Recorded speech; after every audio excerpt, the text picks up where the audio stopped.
राधे राधे। एक बहुत ही मधुर और दिल को छू लेने वाली एक कहानी जिसका नाम है अमरूद का पेड़। इसमें एक व्यक्ति और एक पेड़ के बीच संबंध को बहुत ही मधुर तरीके से बताया गया है, जिसे श्री हरि प्रकाश जी राठी ने लिखा है। कहानी शुरू करते हैं हम। जैसे महाजन अपने बढ़ते हुए धन को देखकर खुश होता है, किसान अपने लहलहाते खेतों को देखकर खुश होता है, माता अपने प्रिय पुत्र को देखकर खुश होती है, वैसे ही नवीन जी अपने घर के आंगन में लगे अमरूद के पेड़ को देखकर खुश होते थे। ना जाने उन्हें इस पेड़ से क्यों लगाव हो गया था। कोई 5 साल हुए उन्होंने नर्सरी से लाकर इसको पौधे के रूप में लगाया था। बड़े जतन से इसकी देखभाल करते थे, समय समय पर खाद पानी सब कुछ मुहैया कराते थे। समय जाते देर नहीं लगती, पेड़ भी अपने कद्रदान के घर आकर ऐसा फला फूला जैसे कि शुक्ल पक्ष का चंद्रमा। वर्ष दर वर्ष बढ़ता गया और ही कुछ ही वर्षों में फलों से भर गया। शाम को आंगन में आराम कुर्सी पर इस पेड़ के साए में बैठकर नवीन जी की सारी थकावट दूर हो जाती थी।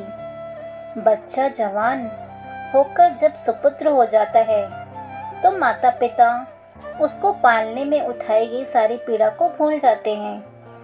ठीक यही हाल नवीन जी का इस पेड़ को लेकर था।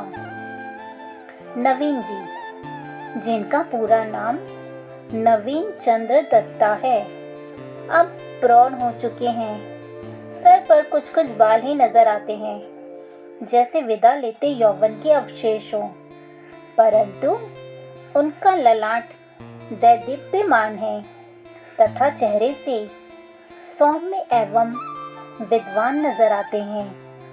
हृदय से अत्यंत दयालु हैं एवं उन्हें देखते ही लगता है जैसे कोई भला उपकारी आदमी हो। कॉलोनी में उनकी सबसे अच्छी मित्रता है। दरअसल उनके सहज स्वभाव के कारण लोग उनसे अक्सर मिलने आते हैं, सबके सुख दुख में बढ़ चढ़कर काम आते हैं। शादी हुए कोई 20 साल हो गए। एक बेटा और एक बेटी है। मुकुल और मालती उन दोनों के नाम हैं। पत्नी शालीन और समझदार एवं व्यवहारिक है, पर उन्हें मूर्ख ही समझती है। उसे अच्छी तरह से मालूम है कि मेरे पतिदेव को सभी मूर्ख बनाते हैं, सभी उनकी झूठी तारीफें करते हैं एवं कलेक्ट्रेट में इनकी नौकरी के जरिए काम निकालते रहते हैं। नवीन जी कलेक्टर ऑफिस में काम करते हैं। उनके बच्चों का नज़रिया भी अपने पिता के बारे में ऐसा ही है। नौकरी करते हुए 20 साल हो गए, अभी भी बाबू ही हैं। प्रमोशन के नाम पर हर बार धता, प्रमोशन परिणाम के दिन हर बार मुंह लटकाए चले आते हैं।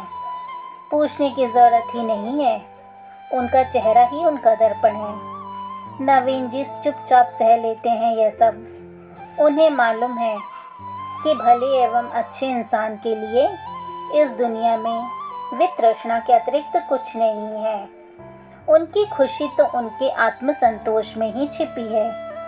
इस बार सीजन में अमरूद के पेड़ पर बहुत फल आए। पेड़ जैसे अमरूदों से लद गया।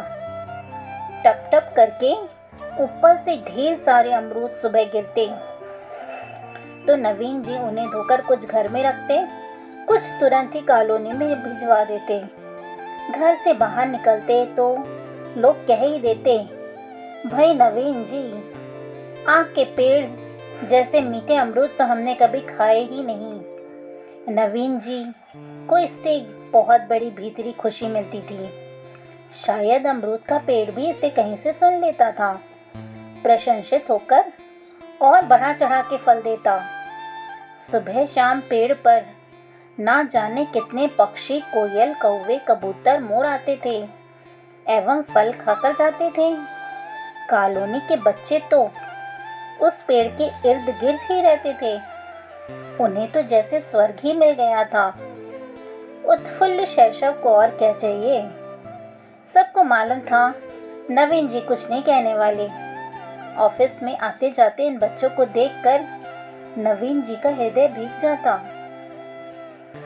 लगता उनके जीवन का कोई एक छोटा सा अर्थ निकल आया हो।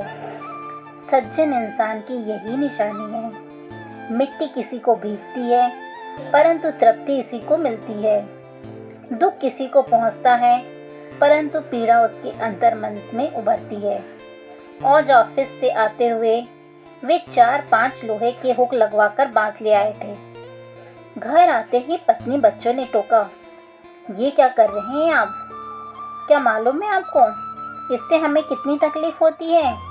सारे दिन बच्चे मुंडेर पर बैठे रहते हैं, पक्षी अध पके फल गिराते रहते हैं, सफाई कर करके थक जाते हैं, और आप यह बांस भी ले आए।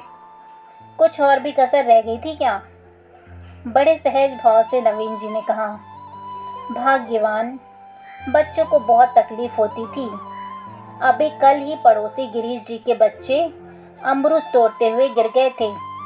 मैंने सोचा बांस छप्पर पर रख दूं तो बच्चे छप्पर से लेकर बांस से अमरूद तोड़ लेंगे। एमए फर्स्ट क्लास पत्नी ने सर पीट लिया। मन ही मन कोड़ी और खींच कर रह गई। एक यही बेवकूफ़ मिला था जगत में मेरे लिए। लेकिन नवीन जी चुप। अमरूद का पेड़ भी उनके साथ चुपचाप खड़ा था, मानो कह रहा हो, संसार के मूर्खों में तुम अकेले नहीं हो। लेकिन दोनों दाता होने का सुख जानते थे। धरती जैसे धन धान्य से भरकर सब कुछ अपने संतानों को दे देती है, वैसे ही विसर्जन के सार गर्भित सुख से नवीन जी माला माल थे। इस बार तो सीजन में इतने फल आए कि कॉलोनी के लोग तो क्या पक्षी भी निहाल हो गए। यहाँ तक कि गाय बकरियां भी अध पके फलों को खाने के लिए आने लगी। सभी उस पेड़ को दुआ देते थे। इन दुआओं के मिलते अमरूद का पेड़ हर वक्त फलों से भरा मिलता था। कल्प वृक्ष हो गया था पेड़। उपकारी व्यक्ति की संपत्ति जैसे कभी खाली नहीं होती, वैसे ही हालत पेड़ की थी। प्रकृति का यह गूढ़ रहस्य नवीन जी के साथ साथ पेड़ को भी समझ में आ गया था। शायद किसी की दुआ नवीन जी को भी लग गई थी। इस साल उनका वर्षों से रुका प्रमोशन हो गया। अब वे अपने महकमे में अधिकारी हो गए। लेकिन प्रमोशन के साथ ही उनका स्थानांतरण भी जोधपुर से 350 किलोमीटर दूर जयपुर हो गया। नवीन जी की वर्षों की मुराद पूरी हो गई।